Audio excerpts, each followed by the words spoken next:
നമസ്കാരം. Raf talk ഫുട്ബോളിലേക്ക് അവർക്കും സ്വാഗതം. ഇത്തവണത്തെ ഫിഫ ക്ലബ്ബ് വേൾഡ് കപ്പിൻ്റെ ഫിക്സർ നിർണയ നറുക്കെടുപ്പ് ഇന്നലെ കഴിഞ്ഞല്ലോ. ഏതൊക്കെ ഗ്രൂപ്പുകളിൽ ആരോടൊക്കെ ഏറ്റുമുട്ടുന്നു എന്നുള്ളത് ഇപ്പോൾ വ്യക്തമായി കഴിഞ്ഞ സ്ഥിതിക്ക് നമ്മളൊന്ന് പരിശോധിക്കുകയാണ്. ക്ലബ്ബ് വേൾഡ് കപ്പിലെ കിരീട ഫേവറേറ്റുകൾ ആരാണ്. പവർ റാങ്കിങ്ങിലേക്കൊന്ന് പോകുന്നു. ഒപ്റ്റയുടെ റാങ്കിങ് അനുസരിച്ചുള്ള ഒരു പവർ റാങ്കിങ്ങിലേക്കാണ് നമ്മൾ പോകുന്നത്. നോക്കാം. നമുക്ക് ഏറ്റവും കുറഞ്ഞ സാധ്യത 32ാം സ്ഥാനം, 32 ടീമുകളാണല്ലോ. ഏറ്റവും കുറഞ്ഞ സാധ്യത കാണുന്നത് ഓക്ക്ലാൻഡ് സിറ്റിക്കാണ്. ഓക്ക്ലാൻഡ് സിറ്റിയുടെ ഒരു സാധ്യത തീർച്ചയായിട്ടും ആരും അത്ര വലുതായിട്ട് കാണുന്നില്ല എന്നത് ഉറപ്പാണ്. ഓഷ്യാനിയയിൽ നിന്നുള്ള റെപ്രസെൻറ്റേറ്റീവ്സ് ആയിട്ടാണ് അവർ വരുന്നത്. 31ാം സ്ഥാനത്ത് വീണ്ടും കുറഞ്ഞൊരു സാധ്യത കാണുന്നത് അലൈനാണ്. അലൈൻ എഫ് സി കഴിഞ്ഞ തവണത്തെ AFC ചാമ്പ്യൻസ് ലീഗ് വിന്നേഴ്സ് ആണെങ്കിലും അവർക്ക് ഇത്തവണ ഫിഫ ക്ലബ്ബ് വേൾഡ് കപ്പിൽ വലിയ കിരീട സാധ്യതയൊന്നും ആരും കാണുന്നുണ്ടാവില്ല.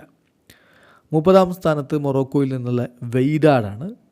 29ാം സ്ഥാനത്ത് മെക്സിക്കൻ ക്ലബ്ബായിട്ടുള്ള ലിയോൺ വരുമ്പോൾ 28ാം സ്ഥാനത്ത് ഉറാവ റെഡ്സ്, 27ാം സ്ഥാനത്ത് മറ്റൊരു മെക്സിക്കൻ ക്ലബ്ബായിട്ടുള്ള പച്ചുക്ക, 26ാം സ്ഥാനത്ത് കൊറിയൻ ക്ലബ്ബായിട്ടുള്ള ഉൾസാൻ HD, 25ാം സ്ഥാനത്ത് എസ്പെറൻസ് ആണ്. അതായത് ES ട്യൂണീസ് എന്നറിയപ്പെടുന്ന ടുണീഷ്യൻ ക്ലബ്ബ്. അവരാണ് 25ാമത് റാങ്കിങ്ങിൽ വന്നിരിക്കുന്നത്. 24ാമത് സൗത്ത് ആഫ്രിക്കൻ ക്ലബ്ബായിട്ടുള്ള ഉള്ള മെമലോഡി സൺഡൗൺസ് ആണ്. 23ാമതാണ് ബ്രസീലിയൻ ക്ലബ്ബായിട്ടുള്ള ഫ്ലുമിനൻസിൻ്റെ സാധ്യത നമുക്കറിയാം. ഒരു ഘട്ടത്തിൽ അവർ മികച്ച രൂപത്തിൽ മുന്നോട്ട് പോയിരുന്നെങ്കിലും പിന്നീട് അവരുടെ ആ പെർഫോമൻസ് താഴേക്ക് പോകുന്ന കാഴ്ചയാണ് നമ്മൾ കണ്ടിട്ടുള്ളത്.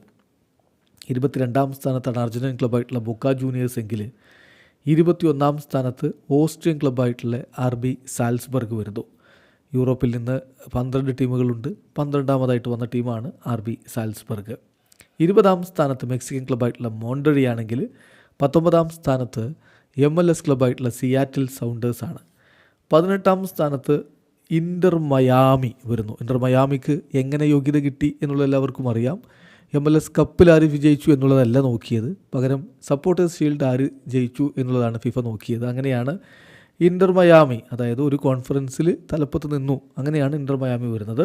18ാം സ്ഥാനമാണ് അവർക്ക് നമ്മൾ കൊടുക്കുന്നതെങ്കിൽ 17 അൽ അഹ്ലി. ഈ അൽ അഹ്ലിയെ തെറ്റിദ്ധരിക്കേണ്ട, അത് സൗദി അറേബ്യൻ ക്ലബ്ബായിട്ടുള്ള സൂപ്പർ താരങ്ങൾ കളിക്കുന്ന അൽ അഹ്ലിയല്ല, മറിച്ച് ആഫ്രിക്കൻ വമ്പന്മാരാണ്. മികച്ച രൂപത്തിൽ ആഫ്രിക്കയിൽ അവർ പ്രകടനം നടത്താറുണ്ട്. പല ഇൻ്റർ കോണ്ടിനെൻ്റൽ കപ്പുകളിലും നമ്മളവരെ കാണാറുണ്ട്. ഈജിപ്ഷ്യൻ ക്ലബ്ബായിട്ടുള്ള അൽ അഹ്ലി അവർ 17ാമത് വരുമ്പോൾ അർജൻറ്റീൻ വമ്പന്മാരായിട്ടുള്ള റിവർ പ്ലേറ്റിനാണ് നമ്മുടെ പവർ റാങ്കിൽ 16ാം സ്ഥാനം കൊടുക്കുന്നത്. 15ാം സ്ഥാനം ബ്രസീലിയൻ ക്ലബ്ബായിട്ടുള്ള ഫ്ലമിംഗോ വരുമ്പോൾ 14ാം സ്ഥാനത്ത് മറ്റൊരു ബ്രസീലിയൻ ക്ലബ്ബായിട്ടുള്ള പാൽമിറാസാണ്. എസ്റ്റവായോ വില്ലിൻ്റെ ക്ലബ്ബ്. അദ്ദേഹത്തിൻ്റെ മികവിൽ എന്ത് കാണിക്കും എന്നുള്ളത് നമുക്ക് കാത്തിരുന്ന് കാണാം. 13ാം സ്ഥാനത്ത് ഇത്തവണത്തെ കോപ്പ ലിബർട്ടഡോറസ് ചാമ്പ്യന്മാരായിട്ടുള്ള ബ്രസീലിയൻ ക്ലബ്ബ് ബൂട്ടഫാഗോ. 12ാം സ്ഥാനത്ത് KSA ക്ലബ്ബായിട്ടുള്ള സൗദി അറേബ്യൻ ക്ലബ്ബായിട്ടുള്ള അൽ ഹിലാലാണ്. 11ാം സ്ഥാനത്ത് പോർച്ചുഗീസ് ക്ലബ്ബായിട്ടുള്ള FC പോർട്ടോയാണെങ്കിൽ 10ാം സ്ഥാനത്ത് മറ്റൊരു പോർച്ചുഗീസ് ക്ലബ്ബായിട്ടുള്ള SL ബെൻഫിക്കയാണ്. 9ാം സ്ഥാനത്ത് ജർമ്മൻ ക്ലബ്ബ് ബൊറൂസിയ ഡോട്ട്മുണ്ട്. 8ാം സ്ഥാനത്ത് Madrid club, Spanish club Atletico Madrid. 7ാമത് ഇറ്റാലിയൻ ക്ലബ്ബ് യുവൻറ്റസ്. 6ാമത് ഇംഗ്ലീഷ് ക്ലബ്ബ് ചെൽസി. 5ാമത് PSG പാരീസിയൻ ക്ലബ്ബായിട്ടുള്ള PSG. 4ാമത് ജർമ്മൻ ക്ലബ്ബായിട്ടുള്ള ബയേൺ മ്യൂണിക്ക്. 3ാമത് റയൽ മാഡ്രിഡ്. റയലിലിപ്പോൾ അത്ര സ്മൂത്തായിട്ടല്ല എംബപ്പയുടെ വരവിന് ശേഷം കാര്യങ്ങൾ പോകുന്നത്. കഴിഞ്ഞ കുറച്ച് മത്സരങ്ങൾ അവർക്ക് അത്ര പോസിറ്റീവ് റിസൾട്ട് അല്ല എന്നുള്ളതും എല്ലാവർക്കും അറിയാം. 2ാമത് മാഞ്ചസ്റ്റർ സിറ്റി പ്രശ്നകലുഷിതമായൊരു ഘട്ടം കടന്ന് വീണ്ടും വിജയവഴിയിലേക്ക് അവർ എത്തുന്നു എന്ന തോന്നലാണ് ഇപ്പോൾ ഉണ്ടാക്കുന്നത്. 1ാമത് ഇൻ്റർ മിലാൻ. ഇത് നമ്മൾ ഈ ഒരു പവർ റാങ്കിങ് എടുക്കുന്നത് ഒപ്റ്റയുടെ ഗ്ലോബൽ റാങ്കിനെ ബേസ് ചെയ്തുകൊണ്ടാണ്.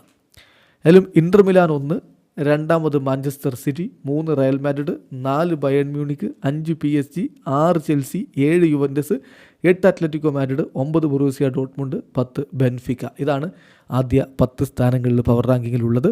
ഇതിൽ നിങ്ങൾക്ക് വ്യത്യസ്തമായിട്ടുള്ള അഭിപ്രായങ്ങൾ ഉണ്ടാവും. കമൻറ്റ് ബോക്സിൽ രേഖപ്പെടുത്തുക. ആരോഗ്യകരമായ ഫുട്ബോൾ ചർച്ചകളുമായി നമുക്ക് മുന്നോട്ട് പോകാം. വീഡിയോ അവസാനിക്കുന്നു. ഫുട്ബോൾ ലോകത്തെ കൂടുതൽ വിശേഷങ്ങളുമായി റാഫ് ടോക്സ് എത്താം.